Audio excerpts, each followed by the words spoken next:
All right, what's up everybody? Welcome back to the channel.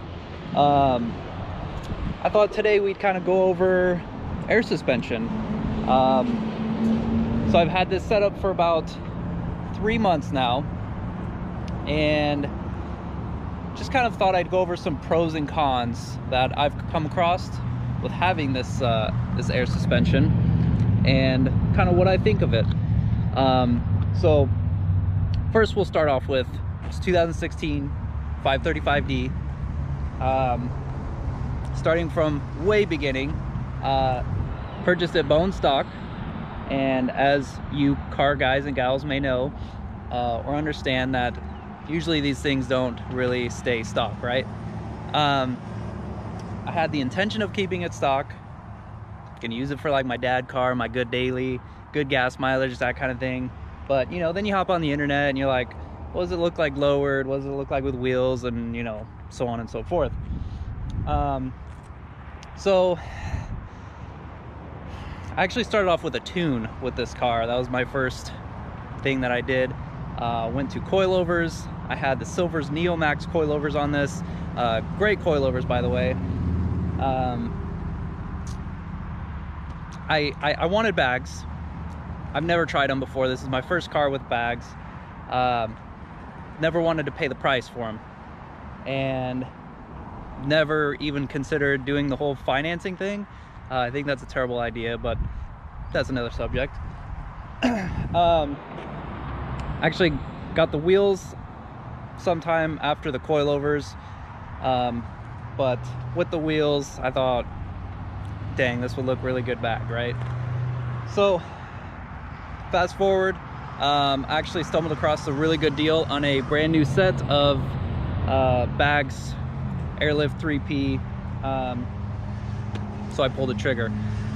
So the setup is AirTech struts, Airlift 3P, and it can go much lower than this. I just this is where I chose to keep it. But yeah, let's go over some of the pros and cons. So the pros, just look at it. Just look at it. You make her look good. Wow, there are a lot of people honking right now. Anyways, you could set it where you want it, right? You can have your parked height, drive height, driveway settings, whatever you want. A lot of people are like, you know, drive it how you park it type of people, and I'm not against that. I have found myself wanting to drive this on the low setting, more like closer to how I would park it, not quite like this. Wouldn't be functional, but I do like to drive low because you want it to look good, right? So I mean, yeah, pros, you can set it to where you want it. Another pro, the dampening on the AirTech struts are phenomenal, works great. That paired with just having air suspension in general, you have a ton of adjustability. I mean, it's endless, really. You can make it however you want it to drive, like soft, hard, at whatever height. It's, on that aspect, it's really nice. As for pros, I mean, that's it. I mean, you can make it sit good, you can make it drive good. Cons. First off, it's the retail price for me. I was never planning on paying full retail for air suspension, and I didn't. I actually stumbled across a brand new set from somebody else who reached out to me from a Facebook comment on another post of a guy partying out his F10 that had air suspension. I left a comment and was like, hey, if you end up parting out the air suspension, let me know. I might be interested. Somebody else got a hold of me, said, hey, I've got brand new stuff. Would you like it? So I paid like something like 60% of retail for brand new stuff. So naturally I pulled the trigger. Now, as far as settings, not like ride height settings or pressure settings, but like in the controller type of settings. You want to make sure you have a good understanding of what they do, because for me, I was kind of picky. It's kind of finicky. There's some features in there that I had for a while that kind of frustrated me, and I didn't realize were on until I started playing with things. And also the way I did the wire up, which I'll explain in a bit. So one of the settings that was kind of irritating for me is a preset ride height preset maintain, something like that, to where, say you're in your drive setting, you drive down the road, come to a stoplight, it'll auto adjust to your drive setting if something has changed. Problem with that is if you're in a bad intersection or it's a bad road and you're kind of parked wonky, say there's more pressure on opposing corners, like you're coming out of a driveway and you sit there for long enough, it'll actually adjust the height or adjust the pressures. So if you have more pressure here and back on this corner over here, like you're coming out of a driveway, it'll adjust them. So let me give you an example. I usually run we'll say 90 psi up front and about 65 psi in the rear. If I'm coming out of a driveway and this corner and this back corner have the most pressure, say 120 and 120, and you sit there like you're waiting for traffic, it will drain pressure out of those opposing sides, which is just doing its job, right? But when you go and pull out of the driveway onto flat ground, then you will be your pressures will be severely off once you're loaded on all four wheels, right? And then your ride height's gonna be weird. You're gonna have to reset the drive height, and it's just kind of annoying to have to do that. But you can turn it off. And that's where I'm getting at with making sure you know the settings and got a full understanding, because that can be very frustrating. Also, in my case, say I go and drop my kid off at daycare, I go into the parking lot and it's the driveway is kind of, or the parking lot is kind of uneven. Turn the car off, take my kid inside, I come back out, turn the car on, it auto adjusts to your pressure. You drive off on the flat ground, it's the same thing. Your car adjusted to that abnormality in the parking lot, and so your pressures are going to be all off, which, you know, having different pressures in each bag is going to make your ride height weird, either front to rear, left to right, and you want it to look a certain way when you're driving. You don't want it to look weird, right? So that can be kind of annoying. You're just kind of constantly hitting that your drive height button and making it adjust, and that got kind of annoying, honestly.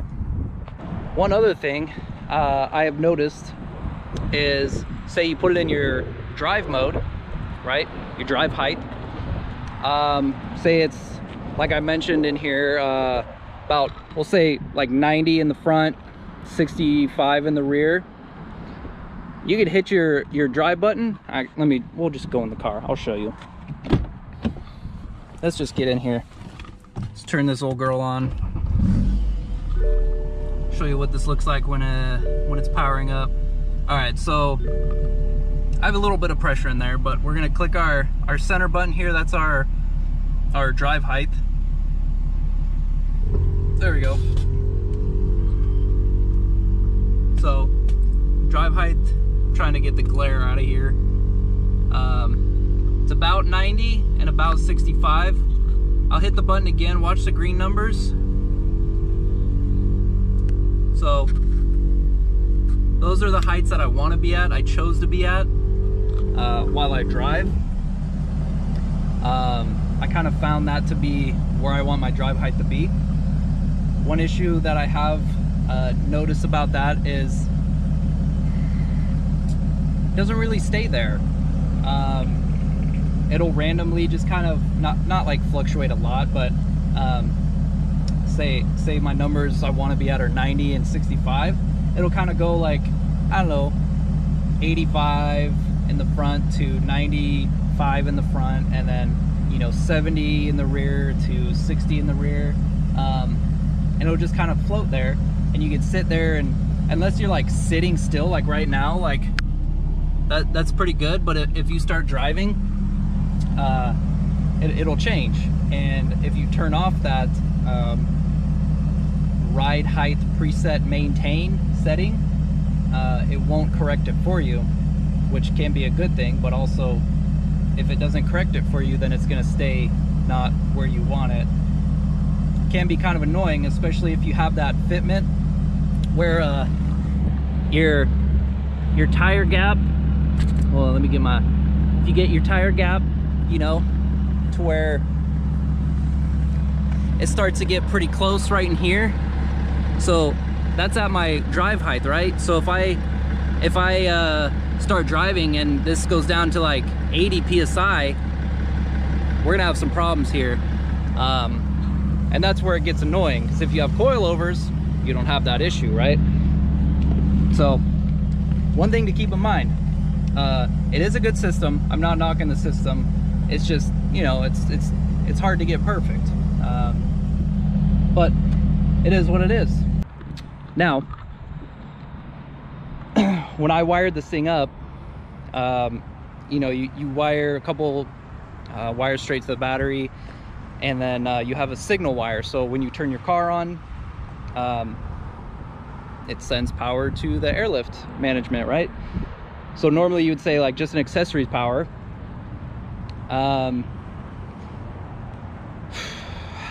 Which is what I did. But one part I did not think about, with these newer cars, you know, after a while they go to sleep, right? Saves power, whatever. With this car, as soon as you come up, you grab the door handle, you open it, it wakes everything up. Okay, not that big of an issue. But the way I'd wired it, that's when it would power on the Airlift system. And if your pressure in the tank is not up to, you know, what it wants to see, it'll turn the compressors on, just using a battery voltage. That's kind of where I'm getting at. Now the Airlift system will stop the compressors if they get to like 11.4 volts, somewhere around right there. But it's still kind of annoying because they're still going to try and kick on and off. So what do you do to remedy that? I found there's actually a power wire that is only powered on when the car is running. So that way you have, you know, the alternator's charging everything. You're not just pulling power from the battery. So that was kind of my remedy to that. It took me a little bit to figure out, you know, I guess to find the right pin, right? Now, two things with the way those are wired. So if you do have it wired the first way, to where you just wake up the car, open the door, you can use your Airlift app to control the car from your phone. Kind of cool, but to me it wasn't really needed. I don't go to Cars and Coffee and, you know, play with it with my app. So the way I wired it secondly, when the car is just running, you have to have the car running, because if you shut the car off, the app will not connect via Bluetooth to the air management, if that makes sense. So you kind of lose that ability. But in my eyes, I'd rather lose that app ability versus draining my battery just to be able to use the app and raise it or lift it while I'm not in the car. So some things to consider, some things I ran into with my first experience with Airlift. Now, my overall, is it cool? Sure. Yeah, it's cool. I don't regret buying it. Now, if I would have paid full price, maybe I would have regretted it a little bit. Would not have been as thrilled with it. It performs great. It runs great. It like, the drivability is great. I just don't know if it would be worth the price for me. Now, one of my first like stancy cars, I'm gonna get out of the sun a little bit, was an E46. I'll see if I can insert a picture here. Did the whole like stancy thing, but that was on Fortunato Broadway static coilovers. Absolutely loved it. You know, drove it how you parked it type of thing, and it looked great. My next car, I had an E90 M3. Not, in my opinion, not the type of car you do air suspension on. Then I got this. This, in my opinion, is more of an air suspension type of car, just a bigger body, 5 Series, right? So, first experience with it. It's cool. I get to park it cool, I guess. Worth the money? Not at full retail. That's my opinion on it. Now, if I were to do it again, probably wouldn't get air suspension. I'd probably stick with coilovers and just make it ride